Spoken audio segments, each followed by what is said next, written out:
The members who want to speak on the motion may please give in their name. Prime Minister Imran Khan, policy statement, please.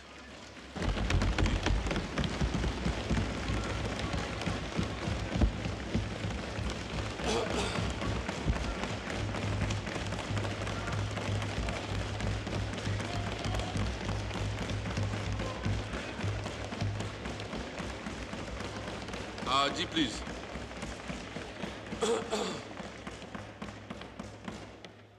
बिस्मिल्लाहिर्रहमानिर्रहीम। जनाब speaker,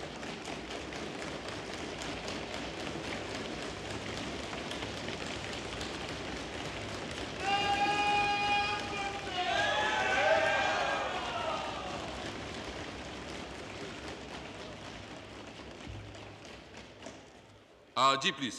जनाब speaker,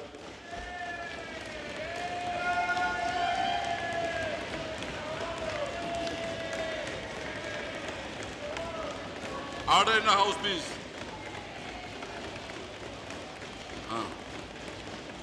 order of the day print हो रहा है, जैसे ही वो पहुंच जाएगा तो हम आपको पहुंचाएंगे। ऑर्डर ऑफ द डे जो ना अभी प्रिंट हो रहा है, क्योंकि अभी हमने तय कर दिया है, तो आपको तकरीबन 5 मिनट में पहुंच जाएंगे। प्राइम मिनिस्टर साहब प्लीज। जी स्पीकर साहब, आज का जो जॉइंट सेशन है, मेरे ख्याल में लोगों को इसकी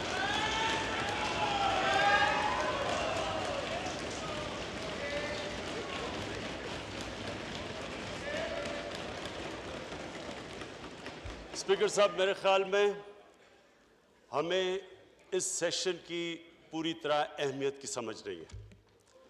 अगर ये होती तो स्पीकर साहब, नो प्लीज, मैं ऑपोजिशन से कंटिन्यू प्लीज। स्पीकर साहब, मैं अर्ज करूं, ये जो सेशन है इसको सिर्फ पाकिस्तानी कौम नहीं देख रही, इसको कश्मीरी देख रहे हैं, इसे दुनिया देख रही है।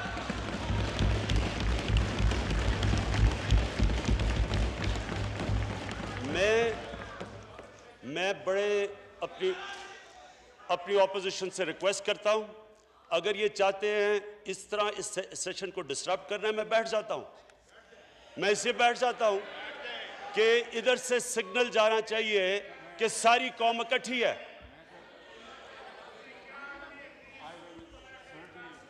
जी शाहबाज साहब।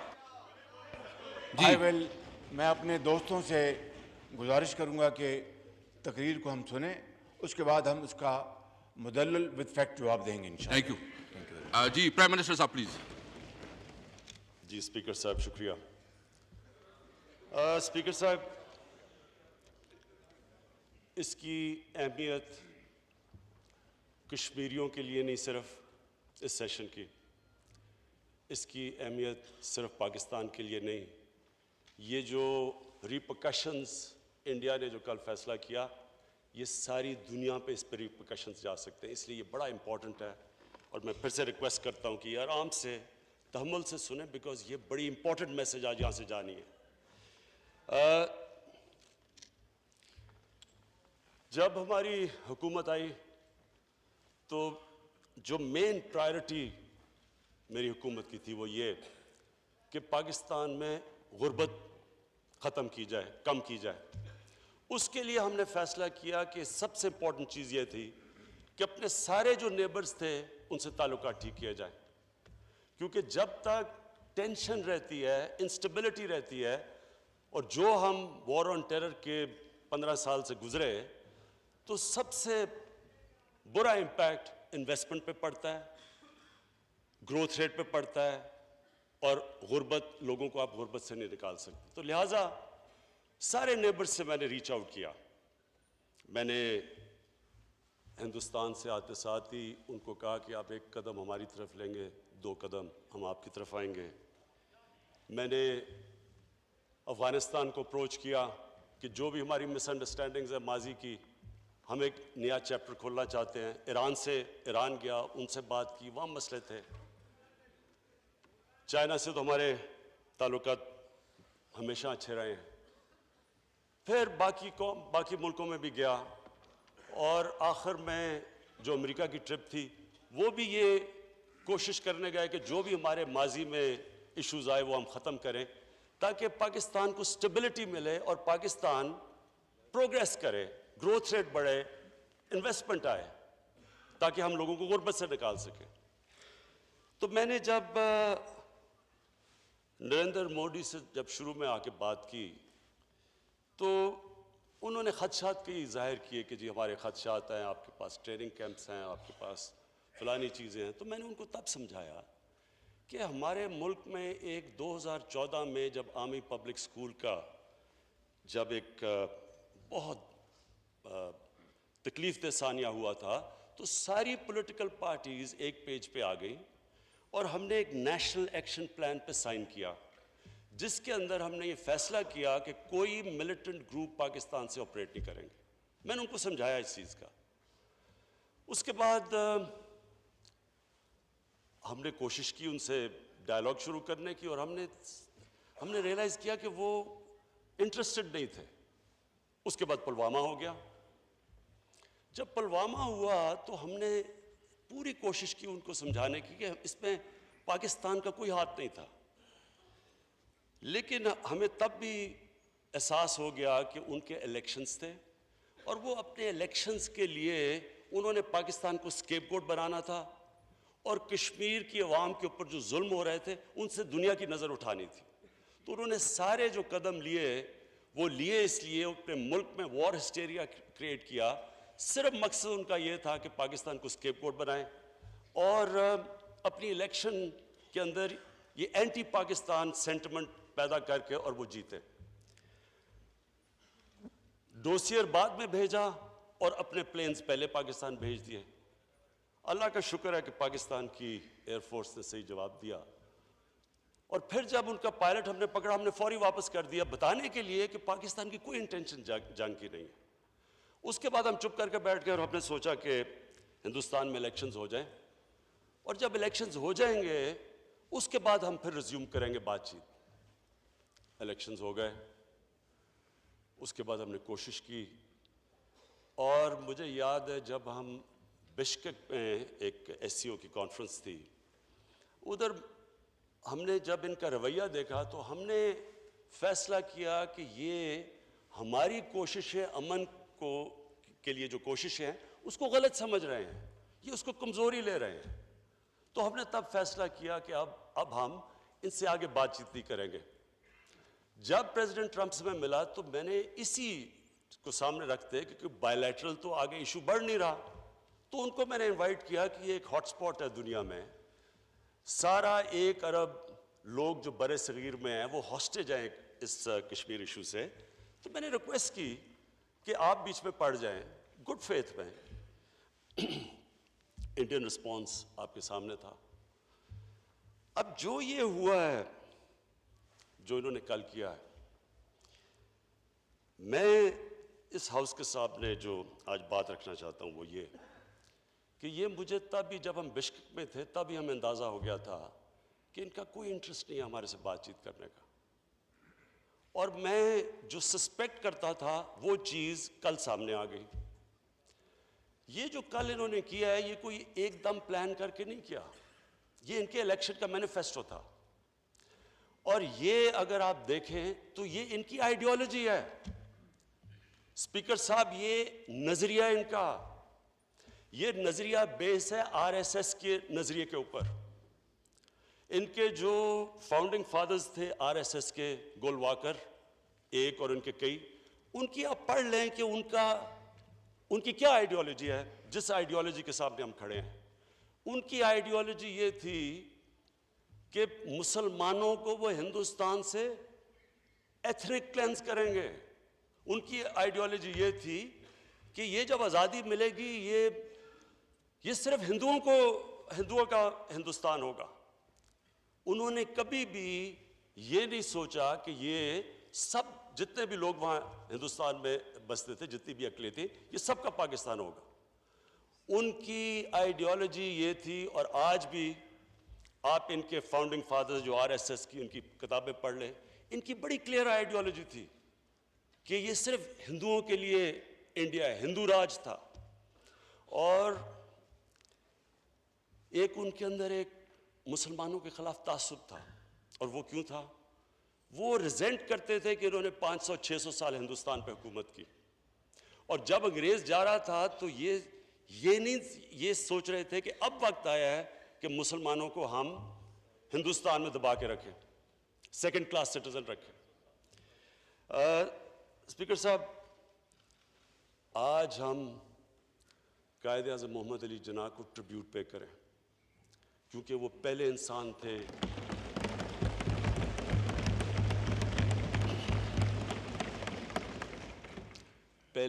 थे जो इस आइडियोलॉजी के थ्रू देख लिया उन्होंने। कायद आज़म मोहम्मद अली जिन्ना हिंदू मुस्लिम यूनिटी के एम्बेसडर समझे जाते थे। उनकी सारी जिंदगी ऐसी थी नहीं कि वो किसी के दीन या किसी के रेस की वजह से तासुब रखें। कायद आज़म की एक पूरी लाइफ हमारे सामने है। समझने की बात यह है कि कैसे कायद आज़म जैसा इंसान जिसके लिए जो इस सब चीज़ों से ऊपर थे, वो आज़ादी चाहते थे अंग्रेज से, क्या वजह थी कि कायद आज़म जैसा इंसान आखिर में उसने फैसला किया कि पाकिस्तान बनना चाहिए। और जब आप 1920s के अंदर कायद आज़म की तकरीरें पढ़ रहे, जब वो अलहदा हुए कांग्रेस से, तो मुसलमानों को कहते रहे कि तुम्हें नहीं पता कि ये क्या होने जा रहा है, ये ब्रूट मेजॉरिटी के अंदर मुसलमानों को दबाया जाएगा, तुम अंग्रेज की गुलामी के बाद ये हिंदू राज की गुलामी करोगे। ये कायद आज़म की आप तकरीरें आज भी आप पढ़ें, हमें लोगों को बताना चाहिए कि वो कितना बड़ा ज़हन था जो समझ बैठा था कि किस तरफ जा रही है गेम।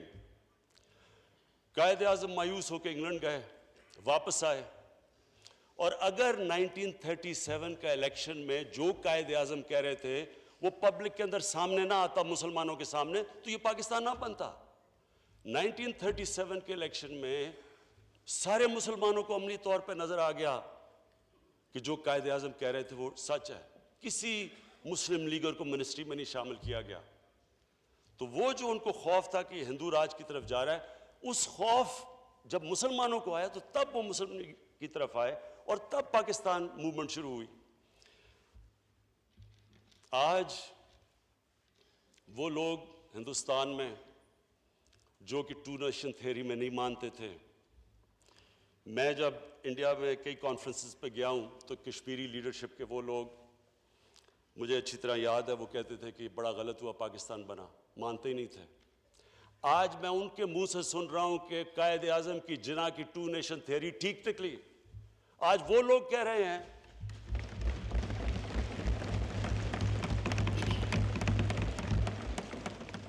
आज ये मौजूदा हिंदुस्तान में वो लोग कह रहे हैं कि यहाँ मुसलमान या अक़लियतें, मसीह बरादरी से भी वही हो रहा है, ये बराबर के शहरी नहीं है। और स्पीकर साहब, इसी में मैं कायद आज़म की अब बात करना चाहता हूँ, सिर्फ छोटी सी ये कि कायद आज़म ने जब 11 अगस्त की तकरीर की, जो फेमस तकरीर है कि सब आज़ाद हैं अपनी इबादत गाहों में जाने के लिए, और हम गलती से कहते हैं कि जी ये कायद आज़म सेकुलर थे। वो जो उनकी तकरीर थी, मैं ये जो आपको अभी कहने की कोशिश कर रहा हूँ कि ये असल में दो नज़रिया क्या हैं। एक तो नज़रिया आपके सामने आ गया है कि रेसिस्ट नज़रिया है, मुसलमानों को इक्वल नहीं मानते, हिंदुओं का वो चाहते हैं हिंदुस्तान। दूसरा नज़रिया जिसके ऊपर पाकिस्तान बना था, जो कायद आज़म का नज़रिया था, वो ये नज़रिया था कि यहाँ सब बराबर के इंसान होंगे। और वो नज़रिया किधर से लिया था? वो मदीना की रियासत से लिया था। वो नबी सल्लल्लाहु अलैहि वसल्लम की सुन्नत पे चले थे। नबी सल्लल्लाहु अलैहि वसल्लम की ज़िंदगी उठा के देख ले मदीना की रियासत में, जो उन्होंने मिसाक मदीना, जो उन्होंने सेंट कैथरीन्स चर्च के साथ जो उन्होंने कॉवेनेंट साइन किया कि जब तक दुनिया रहेगी मुसलमान आपकी इबादत गाहों को प्रोटेक्ट करेंगे। नबी सल्लल्लाहु अलैहि वसल्लम की स्पीच जो उन्होंने आखिरी खुतबा दिया, आखिरी खुतबा में उन्होंने कहा कि हम सब आदम की औलाद हैं, हमारा रंग जो भी हो, हम एक हजरत आदम की औलाद है, यानी इंसानों रेसिज्म को रिजेक्ट किया, इंसानों में फर्क नहीं था। ये बहुत अजीम, मैं ये कहना चाहता हूं कि जो हमारा नजरिया जिस पे पाकिस्तान बना है, इसमें ये तासुब नहीं था। कायद आज़म ने जब ये 11 अगस्त की तकरीर की थी और जब उन्होंने पहले मुसलमानों को पाकिस्तान मूवमेंट में कहा था कि यहां तुम्हें हुकूक नहीं मिलेंगे, वो मुस्लिम कार्ड नहीं खेल रहे थे। वो समझ रहे थे कि वो समझ गए थे कि जिस आइडियोलॉजी के सामने उनका मुकाबला है, जो आज की आइडियोलॉजी है, जिसने कल जो कश्मीर में किया, वो उस आइडियोलॉजी की वो समझ गए थे। कायद आज़म जो उनके दुश्मन भी थे, वो जानते थे कि वो कोई ड्रामे नहीं करते थे, कोई जो कहते थे वो मीन करते थे, वो कोई रेटरिक में नहीं पढ़ते थे।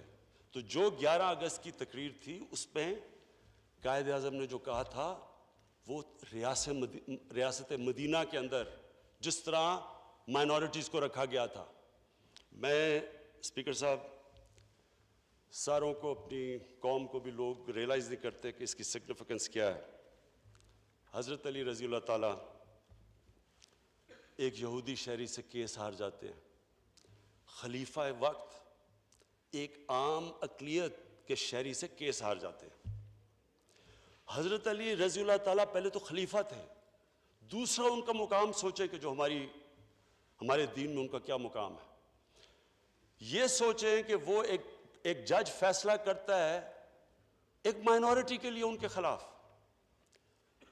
सोचें आजकल की दुनिया में ये तस्वर कोई कर सकता है? आज तो हम मॉडर्न वर्ल्ड में बैठे हुए हैं, ये तब फैसला हुआ।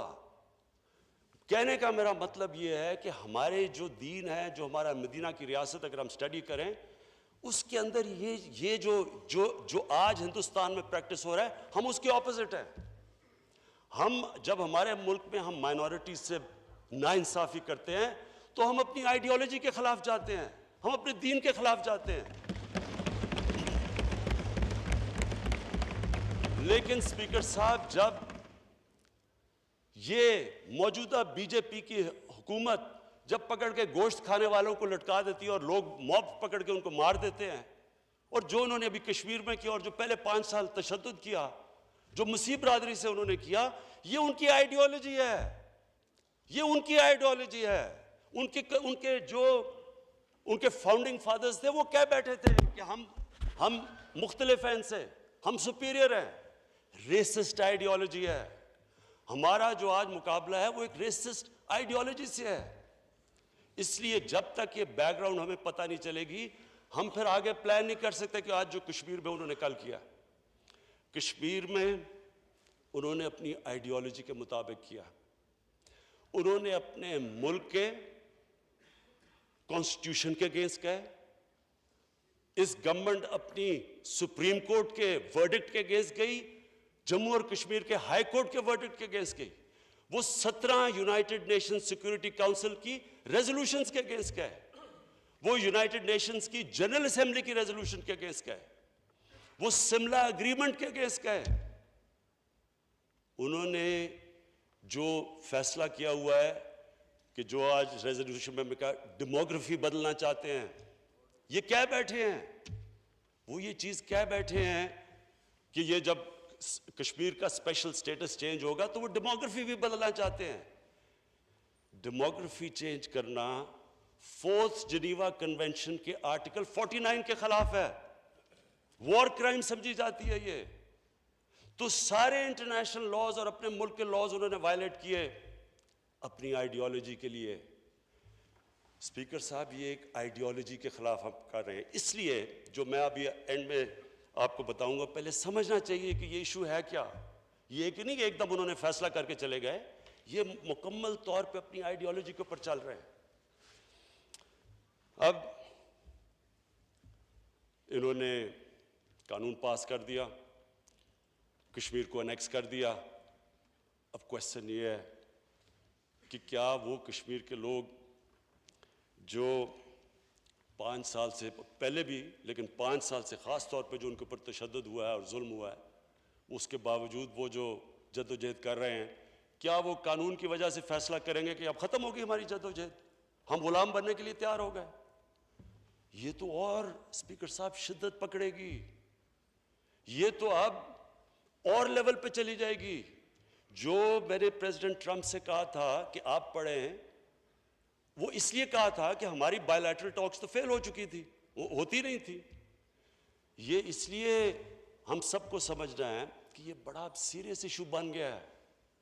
मेरा जो आज मकसद इसका रिक्विजिशन करने का ये जॉइंट सेशन था, इसके बड़े सीरियस कॉनोटेशंस हैं। नंबर वन चीज़ क्या है, इन्होंने अब वहाँ उसको जो 5 साल से करते आ रहे हैं, जो इनकी आइडियोलॉजी है, अब इन्होंने और दबाना है कश्मीर की रेजिस्टेंस को, आज़ादी की मूवमेंट को। ये क्योंकि उनको अपना बराबर के इंसान नहीं समझते। स्पीकर साहब, ये रेसिस्ट है आइडियोलॉजी। ये अगर वो अपने बराबर के इंसान समझते तो वो कोई डेमोक्रेटिकली कोशिश करते, कोई मूवमेंट चलाते, कोई लोगों को अपने पॉइंट ऑफ व्यू पे लेके आते। वो माइट इज राइट पावर इस्तेमाल कर रहे हैं, वो इनको क्रश करने की कोशिश करेंगे, और जब वो क्रश करेंगे रद्द अमल आएगा। पुलवामा टाइप इंसिडेंट होगा, पुलवामा टाइप इंसिडेंट होगा। मैं आज पेशन को ही करता हूं, इन्होंने वही करना है जो पहले इन्होंने किया। इन्होंने दुनिया ने कहना जी पाकिस्तान से दहशतगर्दी आई, जबकि सबको पता है कि पुलवामा में पाकिस्तान को कोई लेना देना नहीं था, इनको भी पता है।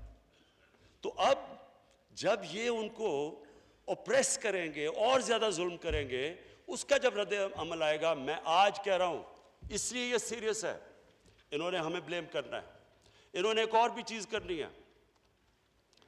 इन्होंने, मुझे अब खौफ है कि इन्होंने कश्मीर में एथनिक क्लेंजिंग करनी है।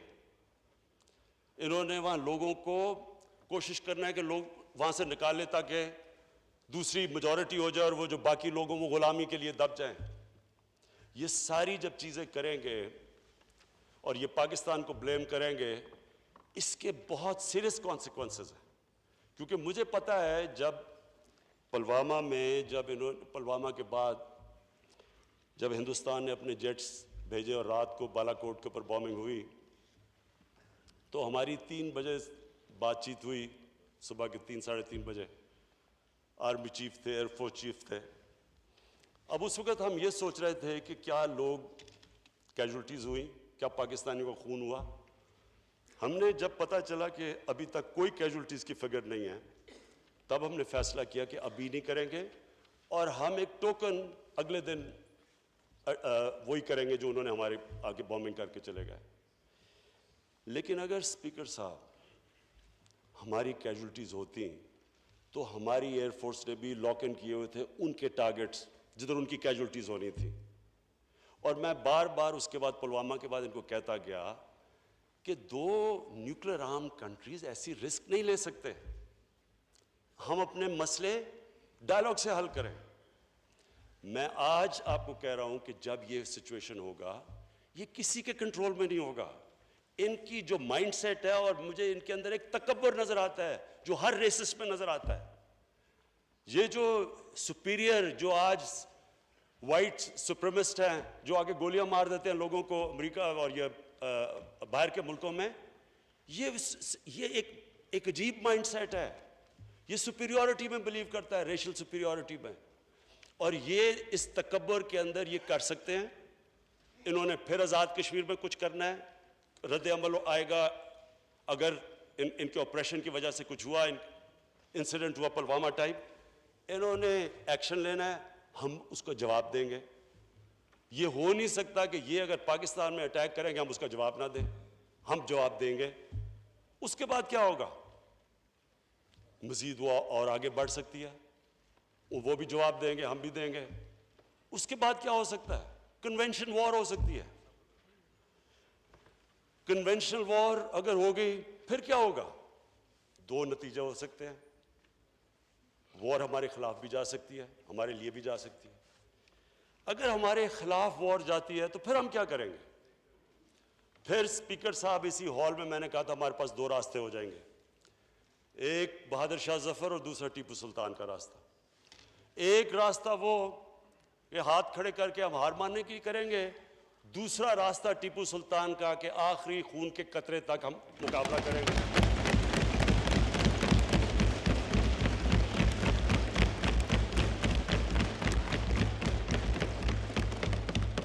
और स्पीकर साहब, मैं आज आपको कह रहा हूं, मैं अपनी कौम को जानता हूं। मुसलमान ईमान वाला इंसान मौत से डरता नहीं है। उसको सिर्फ अपने रब्बुल आलमीन को खुश करने के लिए वो इंसानियत का सोचता है, लेकिन वो खौफ के ऊपर फैसले नहीं करता। हम इसलिए कोशिश करते हैं अमन के लिए क्योंकि हमारे में हमारे दीन इंसानियत डालता है, हमें फिक्र है इंसानों की। लेकिन मैं ये सवाल पूछता हूं कि अगर हम आखिरी कतरे तक लड़ेंगे तो वो कौन सी जंग होगी? वो जंग होगी जो कोई नहीं जीत सकता, सब हार जाएंगे वो जंग, उसके इंप्लीकेशन दुनिया में पड़ेंगे। अब अगला सवाल ये है कि क्या ये मैं जिस तरह कहते हैं न्यूक्लियर ब्लैकमेल कर रहा हूं? मैं न्यूक्लियर ब्लैकमेल नहीं कर रहा, मैं कॉमन सेंस को अपील कर रहा हूं। Hope for the best, be prepared for the worst. क्या दुनिया वर्स्ट के लिए प्रिपेयर्ड है? अगर ये दूसरी तरफ चली जाती है तो क्या दुनिया प्रिपेयर्ड है इसके लिए? इसलिए ये टाइम है एक्शन लेने का। इसलिए हम दुनिया को अपील करते हैं कि एक मुल्क जो ब्लेटेंटली सारे इंटरनेशनल कानून की धज्जियां उड़ा रहा है, जिसको फिक्र ही नहीं है, क्योंकि उसको पता है कि पहले क्या हुआ जब वो कश्मीरियों पे जुल्म कर रहा था, जब यूएन की भी एक आध ह्यूमन राइट्स पे रिपोर्ट आई, पहले तो वो भी नहीं करते थे, उसके बावजूद दुनिया ने कुछ नहीं किया, कोई उनको कुछ नहीं कहता था। उनको और हल्लाशेरी मिली कि अच्छा अगर दुनिया कुछ नहीं कहती आगे गया, और इसलिए उन्होंने ये एक्ट किया है। और अगर अब दुनिया नहीं कुछ करेगी, मैं आपको कह रहा हूं कि इसके सीरियस कॉन्सिक्वेंसेस है। ये और आगे जाएगी गेम, और ये उधर चली जाएगी जिधर सबको नुकसान होगा, जो कोई नहीं तसव्वुर करना चाहता। इसलिए ये है टाइम एक्ट करने का। मैं इस हिस्ट्री तारीख का जो ये पीरियड है, मैं इसको वो पीरियड समझता हूं जो एक बहुत बड़ी रेसिस्ट रजीम थी, जो हिटलर का जर्मनी था, जो नाज़ी पार्टी थी, जो ये पार्टी इनकी हरकतें कर रही है वो नाज़ी पार्टी करती थी। अभी मैं इलेक्शन की रिपोर्ट्स पढ़ रहा था, इनकी पार्टी ने वो हरकतें की हैं इलेक्शन के अंदर जो नाज़ी पार्टी करती है। इन्होंने जो इस वक्त हिंदुस्तान की ऑपोजिशन है उसको दीवार से लगा दिया है, क्योंकि इन्होंने हर चीज की है, हर वो चीज की है, कंट्रोल किया, वो इन्होंने चीजें की हैं जो कि हिंदुस्तान की डेमोक्रेसी के अलावा जो सारा हिंदुस्तान का कैरेक्टर था, जो इनके बड़े बड़े फाउंडिंग फादर्स महात्मा गांधी, जवाहरलाल नेहरू, उस सारी सेकुलरिज्म को वो हिट कर रहे हैं। ये वो सोच है, वो आइडियोलॉजी है जिसने महात्मा गांधी का कत्ल किया। ये वो वाली आइडियोलॉजी है स्पीकर साहब, जिसको अगर अभी ना रोका गया तो वो जो फेमस नेविल चैम्बरलेन को कहते थे अपीजमेंट, कि जब स्टैंड लेना चाहिए था हिटलर के अगेंस्ट वो नहीं रहे, उसको अपीज करते रहे। अगर दुनिया आज एक्ट नहीं करेगी, अगर दुनिया जो सो कॉल्ड डेवलप वर्ल्ड है, जो एडवांस्ड वर्ल्ड है, वो अपने बनाए हुए कानून को अपहोल्ड नहीं करेगी, तो ये आगे किधर जाएगी बात? फिर हम जिम्मेदार नहीं है। हम इसलिए आज खड़े हैं यहाँ सार, ये सारा सेशन बुलाया है कि ये एक उस सतह पे जा रही है अब जो सारी दुनिया को नुकसान पहुंचा सकती है। तो मैं अपनी गवर्नमेंट से ये वाज़ेह करता हूं कि हम हर फोरम के ऊपर इसको लड़ेंगे। यूनाइटेड नेशन सिक्योरिटी काउंसिल के ऊपर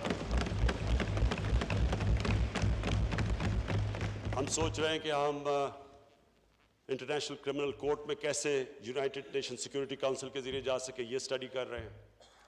जनरल असेंबली में ये रेज करेंगे, हेड्स ऑफ स्टेट से ये बात करेंगे, हर फोरम के ऊपर मीडिया पे इस चीज़ को उठाएंगे, दुनिया को बताएंगे कि ये जो आज मॉडर्न वेस्टर्न वर्ल्ड जिन वैल्यूज़ के ऊपर खड़ी है, जो वो कंडेम करती है माजी में, जिसको नाज़ी पार्टी का कहते हैं कि जो उन्होंने जुल्म किया और तब कभी नहीं होना चाहिए, हम फिर उस तरफ जा रहे हैं।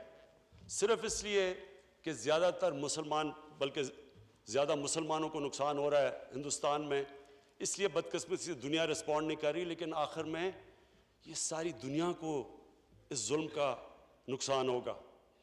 कश्मीर की जो मूवमेंट है वो क्रश एक पार्लियामेंट्री लेजिस्लेशन से नहीं हो सकती। कश्मीरियों के साथ सारा पाकिस्तान नहीं, मुसलमान दुनिया की आवाज़ है आज।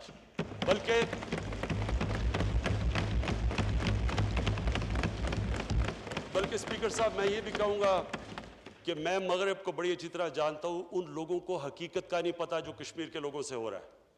मैं जिम्मेदारी लूँगा, मेरी पार्टी लेगी, हम दुनिया के मगरब में जाके लोगों को बताएंगे कि जिस तरह का जुल्म कश्मीरियों पे वहाँ हो रहा है और हिंदुस्तान के अंदर ओवरऑल जो माइनॉरिटी और मुसलमानों से हो रहा है, ये सारे वो वैल्यूज़ हैं जो वेस्टर्न वर्ल्ड कहती है कि हम अपहोल्ड करते हैं, उनकी खिलाफ वर्जी हो रही है।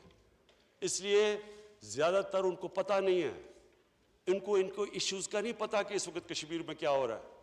हमारा काम है दुनिया में ये इसको उठाएं और लोगों को बताएं कि ये आप एक तरफ कहते हैं कि जनाब न्यूक्लियर की ब्लैकमेल ना करो, लेकिन ये तो आप अगर इसको लॉजिकली फॉलो करेंगे ये तो तबाही की तरफ जा रहे हैं। या तो ये एक्सपेक्ट करें कि हम आराम से पाकिस्तान कबूल कर लें जी कि ये बीजेपी हुकूमत की सुपीरियर रेशियोलिटी और हम मान लेते हैं इनको सुपीरियर, वो तो हम मानेंगे नहीं। तो जब वो नहीं मानेंगे तो दूसरा कोर्स तो कोलिशन का है, और वो फिर से मैं रिपीट करता हूँ, वो सिर्फ यह सब कॉन्टिनेंट तक नहीं उसका इफेक्ट जाएगा, वो सारी दुनिया का उसके ऊपर इफेक्ट जाएगा। शुक्रिया। जनाब शहबाज शरीफ साहब प्लीज।